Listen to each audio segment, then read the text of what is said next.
नमस्कार, मी विलास बडे. तुम्ही पाहताय आपला महाराष्ट्र. इराण, अमेरिका आणि इस्रायल युद्धाचा आजचा 14वा दिवस आहे. युद्ध जसजसं लांबत चाललंय तसतसं ते आपल्या अधिक जवळ येत चाललंय असं म्हटलं तर वावगं ठरणार नाही. कारण त्या युद्धाच्या झळा आता केवळ शहरापुरत्या मर्यादित राहिल्या नाहीत, तर त्या अगदी गाव खेड्यात सुद्धा जाऊन पोहोचल्यात. राज्यात ठिकठिकाणी गॅस सिलेंडरसाठी लोक रांगा लावतायत. युद्धामुळे वारंवार बुकिंगचे नियम बदलत असल्यानं लोकांची चिडचिड होतीये. बुकिंग करून OTP मिळून सुद्धा सिलेंडर मिळत नसल्यानं ग्राहकांनी गॅस वितरण कार्यालयाच्या बाहेर ठिय्या मांडल्याचं दिसून येत आहे. उद्या आता डिलिव्हरीची बाय आहे माझ्या घरी, तर का द्यायचं तिला स्वयंपाक करून मी. त्यामुळे हे लोक असे पागलासारखे लाईनीमध्ये लागत आहे. उन्हात त्यामध्ये एखादी एकर मरून पडला तर याची जिम्मेदारी कोण घेणार आहे? गव्हर्नमेंट घेणार आहे का कोण घेणार आहे? माणूस दवाखान्यात उभा आहे ना, असं घेतलं उभं केलं जाईल. काम बुडून आलो इथं, 1000 रुपये रोज सुद्धा नाही. काय करणार?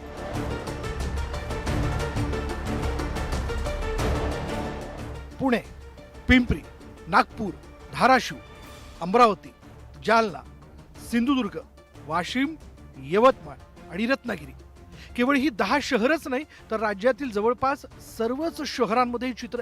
कामधंदे सोडून उपाशीपोटी पहाटेपासून लोक गॅस सिलेंडरच्या रांगेत तासनतास उभे आहेत. 4 दिवसापासून मी रिक्षाने सिलेंडर डोक्यावर घेऊन येते, परत नाही भेटलं की तेच डोक्यावर घेऊन जाते. खायला प्यायला पण अवघड होऊन गेलेलं आहे आणि इथं हे लोक फोन पण उचलत नाही, व्यवस्थित सांगत सुद्धा नाही. 7 वर्षाचा मुलगा उभा होता माझा, आज एवढ्या उलट्या उराल, त्याला डॉक्टर पासून आणलं, नीट येऊन उभी राहिली. 4 वेळा उभा राहिला, ट्विटिंग घरी येऊन बसला. सकाळी आम्ही 7 वाजल्यापासून सर उभे आहे इथं. रात्रीची ड्युटी केलेली आहे मी, त्याच्यानंतर इथं आलेलं आहे.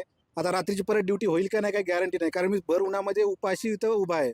इथे छोटे छोटे मुलं पण आहेत. सकाळी पाहिलं आम्ही शाळेचे मुलं पण होते, त्यांची शाळा आजची बुडालेली आहे. इराण युद्धाच्या झळा महाराष्ट्राच्या घराघरात पोहोचल्या.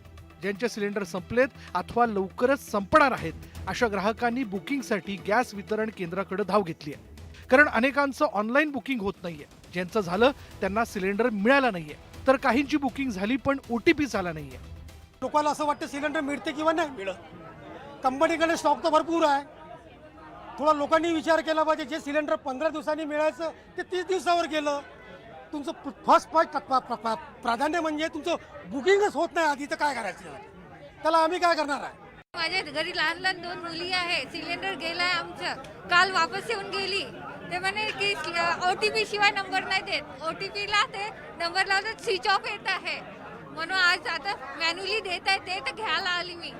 8 वाजता आलोय, 2 दिवसापासून बुकिंग करतोय, बुकिंग होत नाही. रात्री मेसेज आला, सकाळी 8 पासून आलोय, आता माझा नंबर आलाय. प्रशासन सांगतंय सिलेंडर आहेत, परंतु इथं कुठलंही नियोजन नाही. एवढी गर्दी, रस्त्यावर ट्रॅफिक जाम होईल. जेव मोठे धरून सिलेंडर घ्यावं लागेल आम्हाला. युद्धजन्य परिस्थितीमुळे गेल्या 15 दिवसात 3दा गॅस बुकिंगचे नियम बदलण्यात आलेत. 6 मार्च घरगुती LPG बुकिंगसाठी लॉक इन कालावधी 21 दिवसांचा करण्यात आला. यापूर्वी बुकिंगसाठी असा कोणताही नियम नव्हता.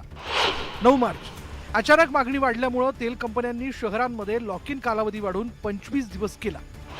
12 मार्च ग्रामीण भागांमध्ये सिलेंडर बुक करण्यासाठी 20 दिवसांचा कालावधी 45 दिवस करण्यात आला, जेणेकरून सिलेंडरचा पुरवठा व्यवस्थित करता येईल. For urban consumers, yes, the booking days is 25 days, I mean cycle. And for rural consumers, since yesterday night, it has been increased. Now the booking is possible after 45 days. Yes.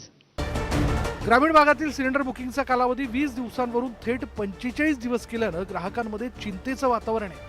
1 महिना आधी booking करूनही cylinder मिळत नसल्यानं ग्राहक हतबल झालेत.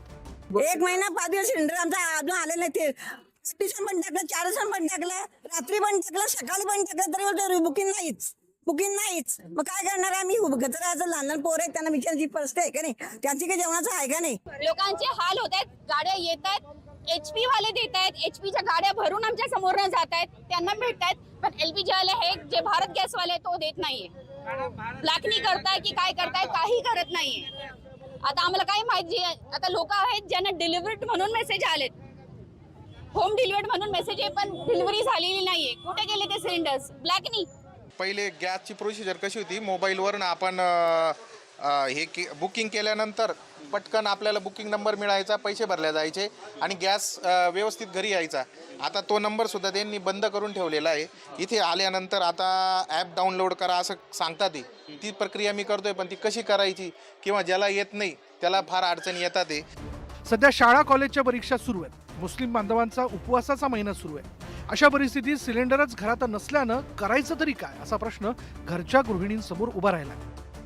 शायरी करने का, इधर आके खड़े रहने का. अब हमारा सिलेंडर खत्म होगा तो उपास कैसा रखने का, बोलो ना. अभी हमने कैसा रोज आके इधर चक्कर मारने का क्या उपयोग होने वाला है हमारा इधर. आता माझ्या इथं 13 जणांचं कुटुंब असल्याच्या ना आम्हाला स्वयंपाकाला 3 तास लागते. सगळे शेतात जाणार आहे, सगळे कामधंदा करणार लोक आहे. आम्ही नाश्ता, स्वयंपाक आणि मुलांचे डबे होऊ शकत नाहीत. सरकारकडून सातत्यानं LPGचा मुबलक साठा असून लोकांनी गोंधळून जाऊ नये असं आवाहन केलं जात आहे. पण वास्तव काही वेगळंच आहे. सकाळी 7 वाजेपासून उभा आहे. सकाळी यांना विचारलं, म्हटलं एवढ्या आहे का गाड्या, म्हणे भरपूर स्टॉक आहे, सगळ्यांना मिळून जाईल म्हणे. आणि दुपारनंतर सांगतात का एवढ्याच 2 गाड्या आहे. 8 दिवसापासून मागच्या संडेचा नंबर लागलेला आहे, अजून पण सिलेंडर मिळत नाही. म्हणजे तुम्ही मागच्या रविवारपासून इथं उभं राहतात? आम्ही फोन करतो, आम्हाला म्हणतोय आम्ही डिलिव्हरी घरी देऊ तुम्हाला, तुम्ही येऊ नका. आणि घरी येत नाही, फोन केला फोन रिसीव्ह करत नाही, वेळेवर व्यवस्थित उत्तर देत नाही. इव्हन पेमेंट सुद्धा झालंय त्यांच्याकडे, आमची रिसिप्ट पण आलेली तरी ते घरपोच सिलेंडर सुद्धा देत नाही. बुकिंग सगळ्यांचं झालंय. ऑनलाईन जे लोकांनी केलं ते 6-7 दिवस पहिले बुकिंग केलं, त्यांना भेटत नाही सिलेंडर. शहर असो वा खेडेगाव, आज घराघरात गॅसचा वापर केला जातो. त्यामुळेच गॅस सिलेंडरसाठीच्या रांगा कमी होताना दिसत नाही. Bureau report, news 18 Marathi.